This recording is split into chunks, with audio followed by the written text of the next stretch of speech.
Top quality और consistent performance के लिए सिर्फ सिल्वर पंप नाम याद रखना। ऑपरेशन सिंदूर के बाद अब एक बार फिर चुनावी माहौल पर वापस फोकस चला गया है। क्यों? क्योंकि बिहार में अब से बस 4-5 महीने के भीतर चुनाव का बिगुल बज जाएगा। और इससे पहले ये बात साफ हो गई है कि कुछ ऐसे मुद्दे हैं जो बिल्कुल हेडलाइन में रहेंगे इस चुनाव में। कल जब पटना के गांधी मैदान में इमारत शरिया नाम के एक मुस्लिम संगठन ने वक्फ संशोधन कानून के खिलाफ एक प्रदर्शन आयोजित किया, तब उसमें जितनी भी मुख्य पार्टियां हैं उन्होंने भी हिस्सा लिया।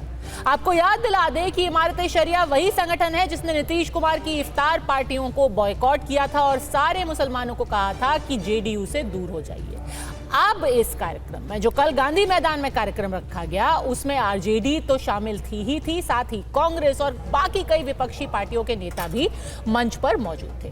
तेजस्वी यादव, दीपांकर भट्टाचार्य, इमरान प्रतापगढ़ी, पप्पू यादव जैसे इंडिया ब्लॉक के नेताओं ने एक सुर में वक्फ कानून के खिलाफ आवाज उठाई। जाहिर सी बात है कि मकसद उनका साफ था। बिहार में चुनाव होने वाले हैं और मुस्लिम वोट का दाव चलने की कोशिश की गई, लेकिन इस पर राजनीति तब और भी गर्म हो गई जब तेजस्वी यादव ने वक्फ संशोधन कानून को कचरे के डब्बे में डालने की बात की, जिसे संसद ने पारित किया है। ये एनडीए भाजपा की सरकार जाने वाली है। गरीब आवाम की सरकार बनेगी तो इस बिल को, इस कानून को बिहार राज्य जो है कूड़े के दाग में फेंकने का काम करेगा। बिहार में किसी भी कीमत पे इस कानून को हम लोग लागू नहीं होने देंगे।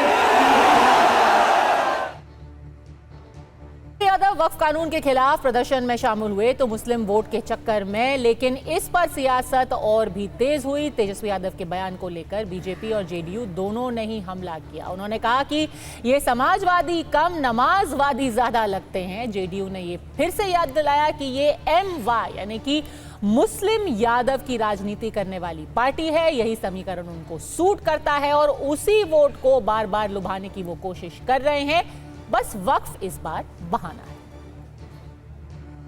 वक्फ बोर्ड के जिन प्रावधानों के विरुद्ध इंडी गठबंधन के नेता बार बार बोल रहे हैं, पूछना चाहता हूं इंडी गठबंधन से कि आप बिहार में क्या सऊदी अरब, इंडोनेशिया, टर्की और ISIS से ज्यादा बड़ा शरिया का कानून लागू करने की सोच रहे हैं? ये जो राजद, समाजवादी पार्टी यानी सपा जैसे दल हैं, गरीब और मजलूम मुस्लिम के हक के साथ नहीं खड़े हैं, जिसके साथ समाजवाद को खड़ा होना चाहिए। ये चंद मुट्ठी भर सरमाएदारों के हक के साथ खड़े हैं जो कि मजहब का नाम लेकर उनका शोषण करना चाहते हैं। इसलिए राजद और सपा का समाजवाद कतई समाजवाद नहीं कहा जा सकता। आज के ये राजद और समाजवादी पार्टी जैसे दल नमाजवाद के पक्ष में जाकर खड़े हो गए। पार्लियामेंट में पास किए गए कानून पार्लियामेंट के जरिए रद्द भी किए जाते हैं। अगर सुधांशु जी को ये नहीं पता है तो पार्लियामेंट में पिछले 2-3 साल से कर क्या रहे हैं हमें नहीं मालूम। उन्हें पता ही नहीं है कि लोकतंत्र की फंक्शनिंग क्या होती है। अरे जो पार्टी सत्ता में आते ही पहला नारा देती है कांग्रेस मुक्त भारत, अब सोचिए ना पिछले 11 साल में क्या क्या कर दिया उन्होंने। विपक्ष मुक्त भारत, मीडिया मुक्त भारत, जुडिशरी मुक्त भारत, तो ये इस तरह से थोड़ा ही भारत चलेगा। माइनॉरिटी मुक्त भारत। इन लोगों को तो सूट करता है ना, क्योंकि ये क्लेम करते हैं कि हम MY वाले लोग हैं। तो जो M वाले लोग हैं इनको ये देखना है कौन व्यक्ति है जो आने वाले उनके नस्ल को सुधारने का प्रयास कर रहा है और कौन व्यक्ति है जो सिर्फ हिंदू मुस्लिम करा करके वोट लेना चाहता है।